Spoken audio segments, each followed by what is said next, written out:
they're not doing is really understanding how their business functions at a kind of an atomic arithmetic level. Like Mhm. a customer comes in, what's it worth to you? What does it cost you to service that customer?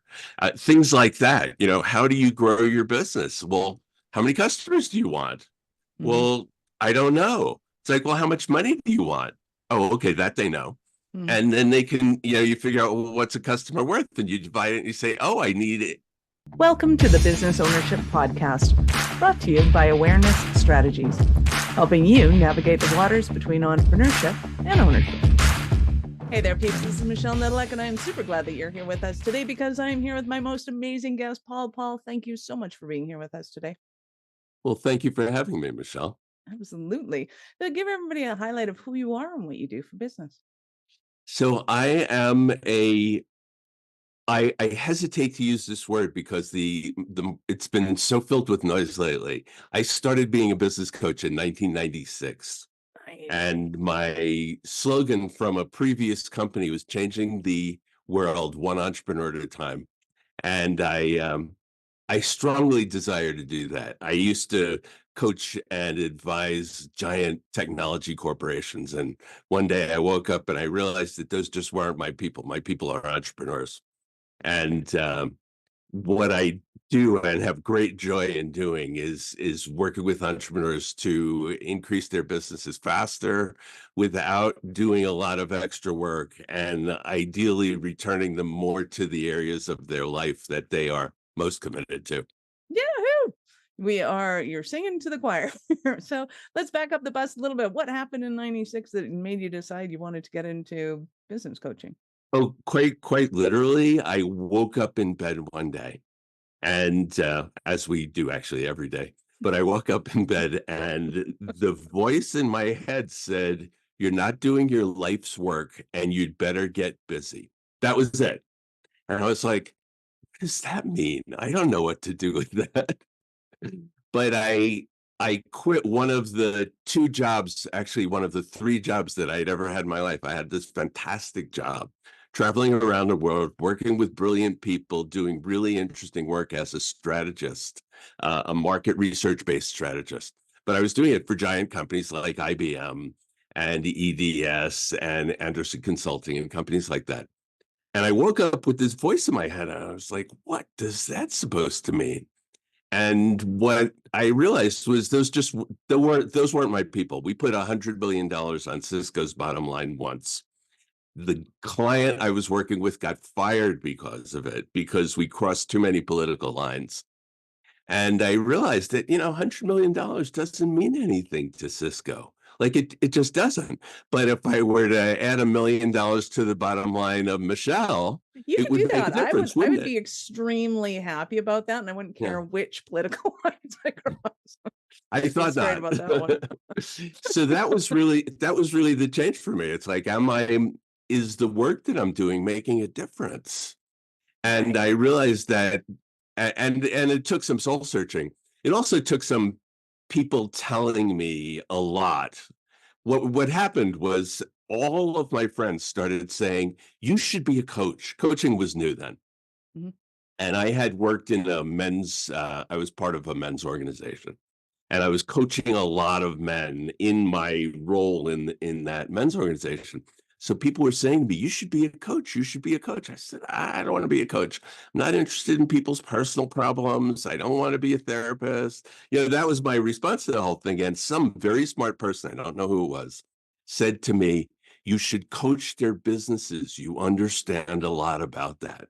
I had built and sold two software companies, and I had learned. You know what they say, you learn from your failures. Boy, did I learn a lot. Please ever put those two sentences together before for me. That is Yeah, awesome. you don't learn from your successes. You hone yourself with your successes, but you learn from your failures. Was And selling to software companies a failure in your mind? no, Okay. but we had to sell the first company because we were in a position of, and a lot of companies are in this position which is because they don't really understand their numbers and they don't understand the mechanics of how the arithmetic of how their businesses work. We were losing money on each sale. And because our costs of implementing a sale, our sales were big. Our sales were multi-million-dollar sales, but our costs of implementation were ridiculous. And So we you didn't weren't have making up for it in volume? we were not making up for it for volume, and we had no idea what was happening. All right. So I've become a very numbers-driven coach. Nice. I am. I want I to pick really your brain dig about in. that just a little bit, if you might, because I think people that are in that circumstance need you, and they don't understand that they're in that circumstance. Their thinking is, 6 months down the road, I'll be able to make up for that. A year from now, things will be different. There's something going on inside their head. I want you to pinpoint that, if you can, to the point where people listening to this go, oh my God, I'm doing that. I need to talk to Paul. So it's interesting what you said, Michelle. You said that there's things going on that they're not. It's what they're not doing is they're not actually looking at their own numbers. What I find as an advisor to small businesses is they have no clue. They don't even know what their revenue are. Most people, if you ask them what their revenue is, they say, well, last year it was about such and such. I think that's because they don't want to admit what they are. Well, sometimes yes, sometimes no. They simply don't know. And I'm a big proponent for studying your numbers crazy. I think of myself as a spreadsheet whisperer. I I actually stare at I just stare at them. I have no idea what I'm looking at. And I stare long enough and then something pops out of me. And that thing that pops out is usually the leverage to transform the business. People don't understand their cost of customer acquisition. They don't understand what a customer is really worth to them over both the short and the long run. They don't understand their own expenses, fixed, variable, all that stuff. I went to art school. So I have kind of a funny background. I went to art school and I was going to be an artist, and I realized I didn't want to be a starving artist. I ended up in the software business. But along the way, I also went to business school. So I've got this kind of strange left brain and right brain. I was a terrible student. I'm wildly ADHD, and I was an awful student. But I didn't understand math at all. But I really got arithmetic, right? And it's so funny because entrepreneurs say this all the time. They say, "Oh, I don't really like that math stuff." I'm like, "This is the stuff you learned in third, fourth, and fifth grade." And it's really important, right? Right. This is adding and subtracting. To really answer your question, what they're not doing is really understanding how their business functions at a kind of an atomic arithmetic level. Like a customer comes in, what's it worth to you? What does it cost you to service that customer? Things like that. How do you grow your business? Well, how many customers do you want? Well, I don't know. It's like, well, how much money do you want? Oh, okay, that they know.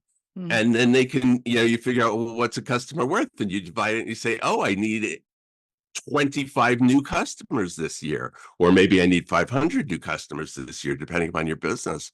But you actually have to look at that and you say, all right, what do I have to spend to get a customer? Oh, do the arithmetic. Oh, that turns out to be a certain amount of money. Spend that money, the customers come in. I love these people. I meet them all the time. They go, "Oh, well, we don't have to spend any money on marketing." And then I'm like, "Oh, your business isn't growing fast enough, is it?" So it's really things like that. It's just the basics. And getting down to the basics makes a tremendous impact in terms of what you have to do to make your business successful. Absolutely. Well, and I think understanding those numbers too. I had a client once who wanted to close on Mondays because it was costing them money because the door didn't ring. So they were counting how many times the door rang to justify the cost. I said, oh, how much money do you usually make on Mondays? Oh. So even though they had less clients and nobody came in, those who did come in bought. I'm like, yeah, it's a terrible idea to close. You only need one staff. That's awesome. Right. That's how you do it. The In thing fact, that if every day were like Monday, it'd be awesome. the thing that entrepreneurs that what I just spoke about, when we drill down into the numbers, it's not just about now, then it tells us what to do. What do we have to do? Do we have to do more marketing? Do we have to change the marketing? Do we have to add a salespeople? Oh, we can't do that. We can't afford it. It's like, well, what would happen if you did? And could you afford it based on that one or two sales that you would make? Well, of course you can. So it's always working through those things and seeing how they connect to business growth. Because your typical business owner says, I'm not growing fast enough. That's what they say, no matter what's happening. No matter what. Doesn't No matter matter who what's they are, happening. what size There's business only they one have. other They'll say that. complaint. There's we're not growing fast enough, Yeah. or I'm working too hard. Mm. It's kind of one or the other. And my job as an advisor, I consider myself a growth advisor. And as a growth advisor, my job is to figure out what are the mechanics that have to change so that we can grow the business. How do we do it in a way that's profitable for you, that gives you the kind of business that you want? One of my very early customers, early clients, didn't want to grow their business past 5 million. And we were on track to grow past there. And I was like, why don't you want to grow past 5 million? And we were in Portland Harbor. That's where his office was located. And he takes me over the window and he points out there. He says, you see that boat, like the third one down on the second pier? I said, yeah. He says, that's mine. And I don't spend enough time on it as it is. And my goal is to spend more time on it and spend more time on it with my daughter. And if we grow the business too much, I won't be able to. And I had never heard anything like this in my life, that we had this fixed number about the business because we wouldn't be able to sell enough if we and this was all nonsense. And we were able to fix the business so that it was allowed to grow and it could grow as much as it wanted to. And he still had time to sell. And probably have more time to sell. Well, it's a difference when you get things set up right, then you have it. And then the question really becomes, what's the goal in how you want to play this all out? And if the goal is, a 4-day work week, then let's build a 4-day work week. I had So a client who I helped grow their business to a 9-figure business. They sold a portion of it for around 100 million. And when I first walked in there, this man was working way too hard, and he really felt it was ruining his life. And I came in there as an advisor, and I said, "Okay, rule number one: you don't work Fridays anymore." And he was like, "I have to work Friday." And give me all the reasons why he had to work Fridays. And I said, "Well, of course you do, but the new rule is you're not going to work on Fridays, and it'll all work out just fine." And it all worked out just fine. And his wife loved me. She thought I was the best because I changed their lives, right. and I just did it by diktat. I did it like, just stop doing this now. It'll work out. And it all worked out. It worked out really well. He had no idea that what we were going to Nice. do. So explain to the audience what the difference between a business strategist is and a business coach, and how you bring those two things together. Okay. And that's a really important distinction. And it's a great question. And no one's ever asked me that because they'll just go with whatever I say I am. I'm a strategist. And as a strategist, I think through how the business needs to work to reach the goals for the client. And that's what the strategist does. The strategist figures out what the map of the territory is. I once told IBM that they needed to drop a product. They had hired me to figure out what was going to make the product be successful with their existing customer base. And the research showed that it wasn't going to happen. We did research, and the research showed that there was nothing they could do. And I told this very senior executive, there's nothing you can do. You need to drop the product. And they actually listened to me, which was ridiculous. I was this kid, but they listened to me because the arguments made sense and it was research based, and they dropped the product. That's strategy. What a coach does, and a lot of clients, when they first come to me, they say the same thing, which is, I don't have any time to do more. I don't have time to do more. I'm not going to get this done. And we can't do anything else besides what we're doing. And as a coach, my job is to figure out what are the real priorities in the business? What are the things that the owner has to be doing? And then I have to like kind of kick their butts for them to do it. I had a client once who was a jet fighter pilot. And this is a guy, pretty self-assured kind of guy. And he couldn't make the right sales.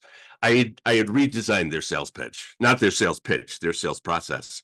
And he just couldn't get there. He couldn't get there no matter what. And he would call me up and he'd say, "Oh, I'm stuck again." And I would tell him what to do. And I would tell him what to do. And finally, over the course of the year, they actually did what I told them to do. They also did the PR that I told them to do, and we landed on the first page of the Wall Street Journal. Between changing their sales process and getting them on the journal, we eightfolded their business.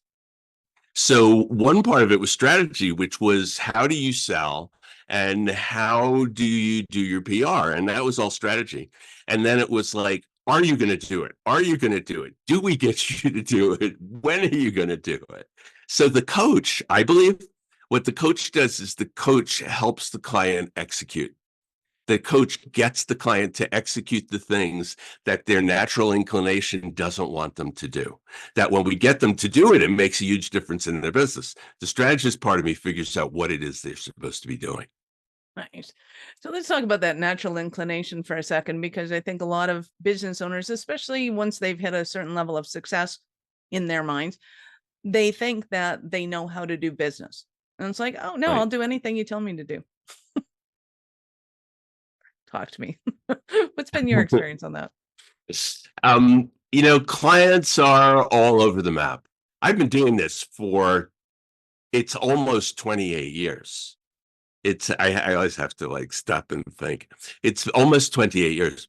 And clients come in all shapes and sizes, and they're the ones that are highly malleable, and they know they don't know, right? There's this great saying, it's like, do you know what you don't know?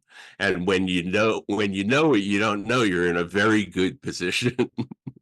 Right? When you don't know what you don't know, you're like standing there with you like a deer in the headlights. And so I have to argue a lot with clients. I really do know what I'm doing, and I should. It's like after all this time, if I don't know what I'm doing, I mean, why am I in business? So there are very few scenarios that I haven't seen. And so I'm good at telling the client, this will work, and I guarantee it. And the thing is, if it doesn't work, we're going to find out fast and stop doing it. So the clients who are open to change are the ones who I can help. Clients who are not open to change, they typically don't hire me because I tell them right up front, I said, if you're a kind of person who's resistant to change, I'm going to make your life miserable. Right. And So that's not how I see my role in life. So have you ever had clients who said, we just need more sales? And that may or may not be true, but there was another kind of wrench in the system. yeah, well, they do just need more sales. But that's just how you get there has to be figured out, right? Right. There may be reasons, and my company was one of them. We were losing money and didn't know it. And we thought we just needed more sales, and more sales were actually hurting us. So sometimes that's true. My job, when I do it properly, which is by now, thankfully, all the time, as I do the work up front to figure out what this business really needs. And then I implement the pieces of it so that we can get there. So look, there's no business problem that can't be solved by more sales. None. No business problem that can't be solved by more revenue, and absolutely none. But you have to figure out the path to get there. So more sales may be part of the answer, but it's not really the whole answer. I believe that systemization is often the answer to big problems. Sometimes it's not sales at all, it's more marketing. Sometimes it's not marketing, sometimes it's pricing. A lot of clients price too low, and what that means is that there's sales coming in, but they're not making enough margin, which means there's not enough money left over, which means they don't have any money for marketing, right? Or they don't have money for product development. So I look at everything. Awesome. So in a moment, I'm going to ask you about a Cinderella story. I know you've given us some awesome stories at this point, but we're going to break for 1 sec. Are you running a business over 7 figures but still struggling with technology headaches? Pay attention, you do not want to miss this offer. This podcast episode is brought to you by Awareness Strategies, who is offering a custom-built digital adoption roadmap for anyone running a business over 7 figures who's wanting to grow their business in the next 5 years. And it's not just a roadmap, they offer full implementation as well if that scares the out of you. Check out awarenessstrategies.com/roadmap for more details today. The link's in the show's notes. Don't regret not doing this. Do it now. That's awarenessstrategies.com/roadmap. So I am super excited to hear about a Cinderella story of one of your clients. So I had this client whose business had been based in selling to the government. And when you sell to the government, the government sets your prices for you when you sell to them. It's always like cost plus something. And so they had this business that was based on cost plus something. But they also had this other business, which was selling to hospitals. And that's not a cost plus business, except the CPAs had conflated the two. And these people actually believed, and they told me this, and took me a long time to unpack it, but they told me that they were losing money on each sale, so they didn't want to make any more sales. And I was like, this can't be true. You have a positive bottom line. So what you're saying isn't really important. So I dug this thing apart, and the CPAs were arguing with me, and the board was a bunch of doctors and astronauts. And these were all people with very big brains. And they're telling me this thing, and I just know it's not true. I just don't have the proof yet. And then I figured it out. I figured that they were conflating the two businesses, and they were using cost plus accounting for the business that actually didn't use it. And what they were doing was they were allocating their overhead for many more ways than they were supposed to. And that's why they thought they were losing money. So I argued with the accountant, and I argued with the CEO, and I argued with this whole board, and they finally, you could see, like, the lights went on and the whole room got brighter.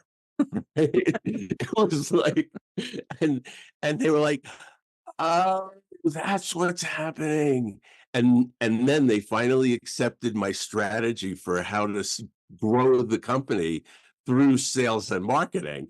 And they did it, and the company just blew up, which was like this amazing thing. And it was all because their accounting was wrong. Right. So, you said something to me about it's not just the numbers. The numbers are important. The numbers are critical.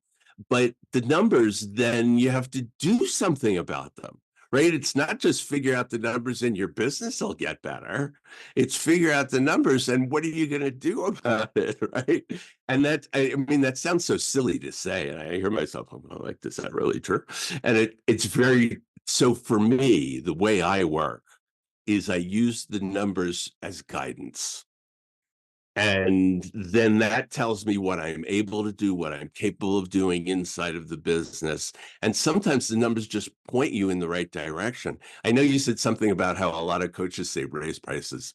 And Jay Abraham said to me one day, he said, people don't revere themselves.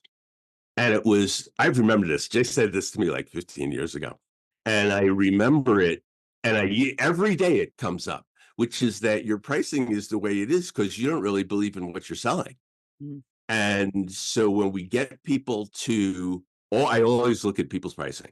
And if we get people to look at their pricing from the perspective of how they feel about themselves, it's transformational.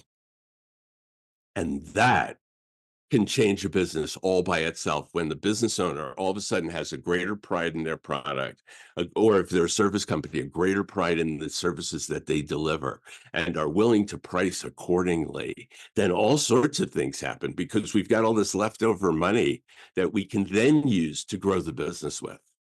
Whereas before we didn't have anything left over, so we couldn't grow the business. I call it cash cycling.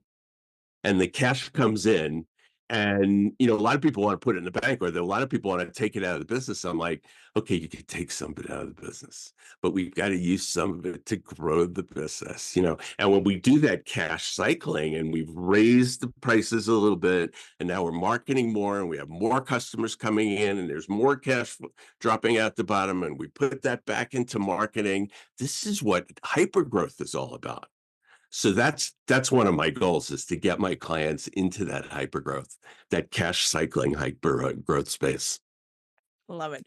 I know our clients our listeners are going to want more from you. How did they start that journey with you? Well, my last name is Lemberg. It's Lem as in Mary, Berg. And my website is lemberg.com. So the best place to find me is to go to my website and see what's there for you, and then go to the contact page and send me a note. You can send me an email at p@lemberg.com. That's easy as well. p@lemberg.com is really simple. The website is great. The contact is great there. And you can get some things there that I wrote a book. It's I'll just throw this up there. I don't know if it's a fit for your audience or not. And when I say I wrote it, I didn't actually write it. It's sort of channeled through me. It's a spiritual book. And it's all about how spirit and magic fit in with businesses. And it's called the New Shift Manifesto. And it's available on my website at lemberg.com/new shift, all lowercase. And if you do that, that's a free PDF book for you. And I've also got written 3 other books. The one was published by McGraw-Hill. The other 2 were published by friends of mine. But I have a book called Be Unreasonable, which is very worth reading. You can get it on Amazon. And it's all about creating breakthroughs by design. It's all about figuring out how to have a breakthrough, but in a very deliberate way. I love it. So I recommend it. So peeps, we will of course have all of Paul's links in the show notes. Go ahead and scroll down, click on the links, but open up in a new browser because we're not done yet. So Paul, I get to ask you, at what point in life did you know you were a special kind of crazy enough to think that you could become an entrepreneur? Wow. So I became an entrepreneur because I had to. I'm one of those people. As I mentioned earlier in the show, that I'm pretty ADHD. I didn't know this until just a few years ago. But at the time, I got out of college. College was difficult for me. I went to college and I would like, I can't sit in all these classes. How am I supposed to do this? But I'm from Brooklyn. I'm supposed to have a college degree. So I figured out that I could go to art school in it, and I didn't have to take tests, and I didn't have to write papers, and I didn't have to do any of that stuff. So I got a fine arts degree. I came out of college and I did what you're supposed to do, which is I got a job. I even my getting a job should have told me I was crazy in the first place. I started writing software with no training, no education, nothing. I just knew how to do it. I can't explain it. I think it has to do with being ADD. But I had a job and I realized that I didn't really fit inside of a job. My very first job was with Deloitte. And when they fired me, they told me that I was the best person they had ever had in that job. But I was never going to fit in. And you're firing me. And so they fired me. But they were really cool about it, which is they got me my next job.